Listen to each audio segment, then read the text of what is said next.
Hey everybody, welcome to the Neo Marketing Podcast. We're coming to you again from the OU Innovation Hub on the campus in Norman, Oklahoma. And today, Pritch and I are going to talk about innovation in communication. Bam.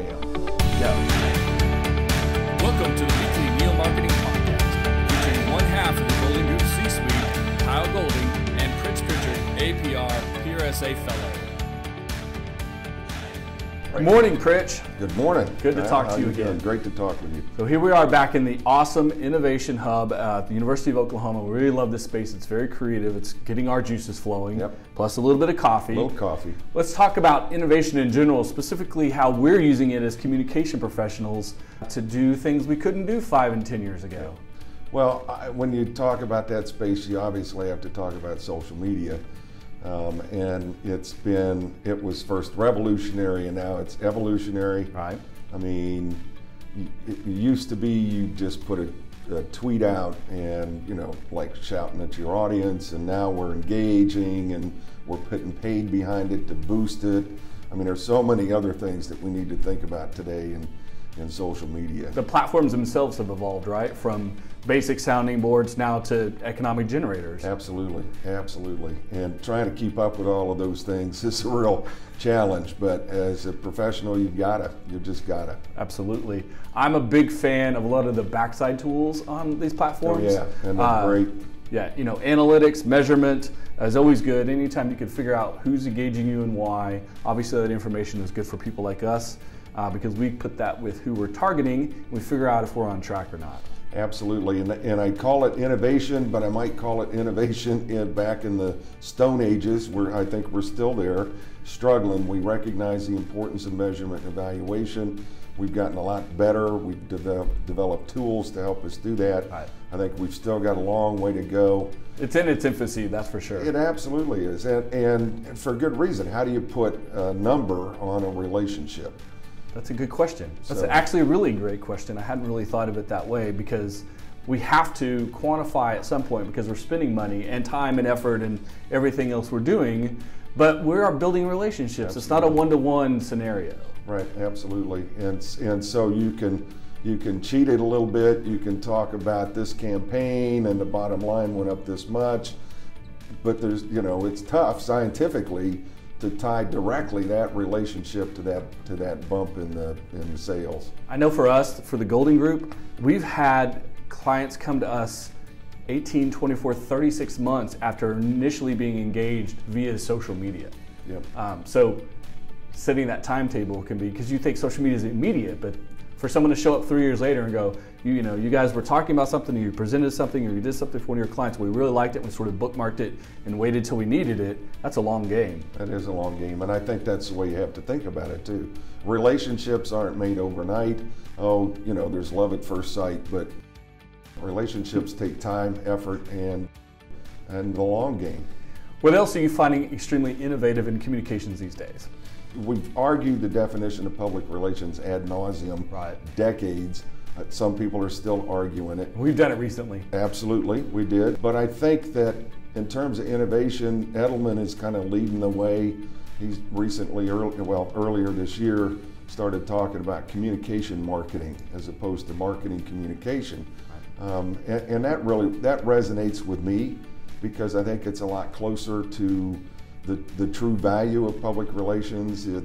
It's all the channels, it's understanding audiences, it's putting strategic thought behind the execution, and it really is the marketing of communication now. Now, that's an innovative way of looking at what we're all doing here, right? Absolutely. For me, it's about the tools. I'm a tech guy, and things like literally what we're doing here with these small portable cameras with portable recorders, running a whole podcast and video production off a laptop or an iPad in a room that's not ours. It's not a TV Exactly. studio. Exactly. We moved in here 10 minutes ago. Right. We're filming our show. We're recording our podcast. We've got another GoPro over there that's doing it behind the scenes. Yep. And then we'll take all of that content that we'll create and chop it up and use it in a variety of ways, because we have scheduling software, we have the analytics that we talked about earlier, we have all the different platforms, and then we customize how we use this video and audio for each of those platforms. But software that's available now, I can edit video on a phone that's really good, high quality, amazingly so. High quality enough for someone else to watch it on their phone, because that's the platform of now, is mobile devices, right? iPads, tablets, phones, and then occasionally you get into some desktops, and then people are streaming things on their TVs or smart TVs and things like that. Absolutely, cutting a cord, and now it's live streaming and those sorts of things. So it's just remarkable. Back when I was in college, which was a long time ago, we had 100 pounds. We had 100 pounds of gear. We had a big machine with a 3/4 inch tape that was in a bag with a strap, because you could only carry it over your shoulder. It was too heavy to carry. A big camera you had to hold with 2 hands. All of these cables, even the microphones were bigger than your head. Lights in big boxes on wheels, because it was so big, and to set up a shoot like this would have taken an hour or two, and now we're doing it in 5 minutes or less. So the technology is allowing us to be more proactive, more on the spot, more timely with our communications. That's incredible. Well, and because the tools are easier to use, you're prompted to use them. Right. Gosh. And experiment and use them in new and different ways. Exactly. There would be a lot of people in the past, 5 or 10 years ago, if you said, let's do a weekly interview series, the thought of how much work would go into it and how much equipment you would need, and then you have to buy the airtime. The cost of starting it up would be astronomical.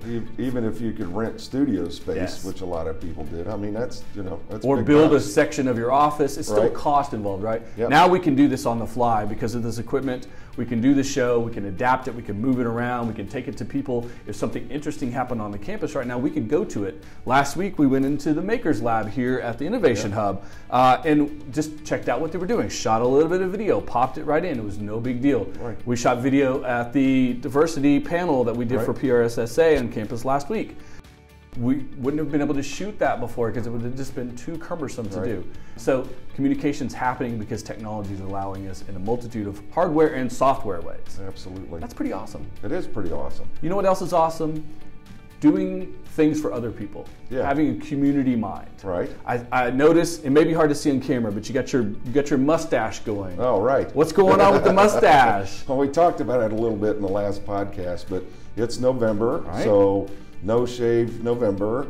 I went to the Movember mustache. It was our anniversary weekend. My wife wouldn't kiss me with a beard, so we compromised. I don't have that problem. I get away with mine. Yeah, it wasn't soft, and I thought it was ugly looking. But no, it's to promote men's health, in particular prostate cancer awareness. This is something that's important to you. It is. It personally happened to me, and I found out about it by accident. I was actually seeing a doctor for something else.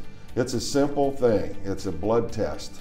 Nobody likes needles, but it's over quick, and they can tell you right away, fairly specific detail, where you're at on that spectrum. I'm a big fan of the Movember campaign because I'm one of those guys that doesn't go to the doctor. I know. And so we talk about this every week, Kyle. So here's an opportunity for all of society to look at me and go, you should take care of your health. You're a male over 40 something, and so you should be thinking of these things. So I am, and in honor of you, I'm going to go to the doctor and get myself checked out. Thanks, because the numbers are incredible. It's like 8 in 10 men will have prostate cancer by the time they're 60 if left unattended. I mean, it's pretty startling. So thank you for doing that, folks. We got to keep that awareness up. So we thought we'd throw that on the podcast today. Of course, those of you listening can't see Pritch's sweet beginner mustache.